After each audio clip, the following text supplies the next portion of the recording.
Well, it's one for bass, two for two. Come on, Angel, that's our level.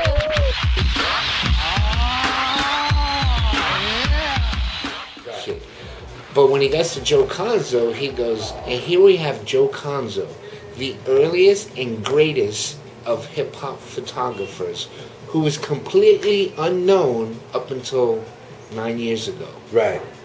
Who's a pure product of the hip-hop culture. I was a chubby little kid, 16, 17 years old, walking around with a camera.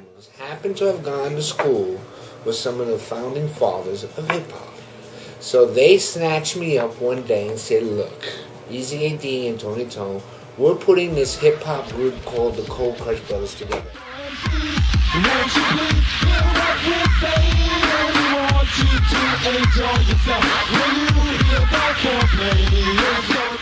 And we're talking 77, 78. So I went with them one day. And it was this place called the T Connection up on Gun Hill Road and White Plains Road. No doubt.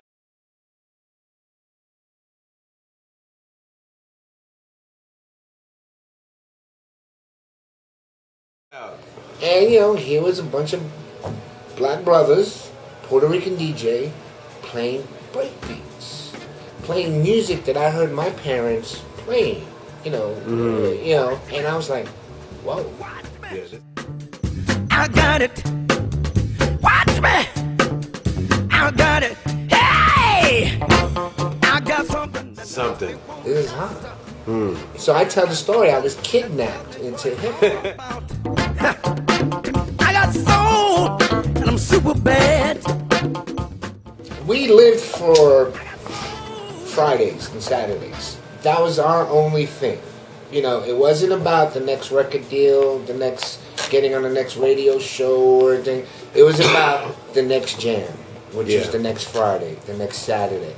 What school it was going to be at, because we didn't do no clubs. You know, we're talking 30 plus years ago where you had 15, 16, 17-year-old kids who would just go grab their mom and pop's equipment, place things together, bring it out to the park, and it was word of mouth, you know, and you get a crowd going. Yeah. Venues, well, you're too young to get into it. First of all, we're too young to get into them, okay? Second of all, you know, those clubs in small venues like the T Connections, the XCC Garage, and this, that, and the other, they're looking about making money. Right. That's their business. Yeah. We're not going to let no 17, 16-year-old kids in here. You know, one, they can't drink. Just right, so you can't make that money off. You can't make that money and stuff. You know? But you have the older cats like Kool Herc, you know, or DJ Hollywood, who are a little bit older than us, who could be the house DJ that would get the adults in there. Okay?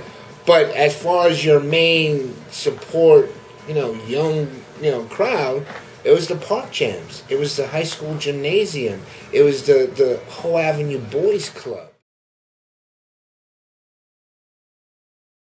Right. It was, which is one of your photos. Yeah, which is, those are the venues that you could let a 12-year-old in because no liquor is going to be sold there. You know what I mean? So it was venues like that. You know, you go to the principal, can we do a jam next week? Nah, no problem. Charge $1.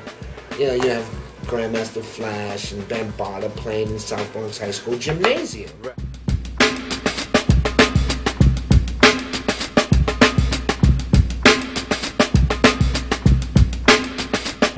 Ain't it funky?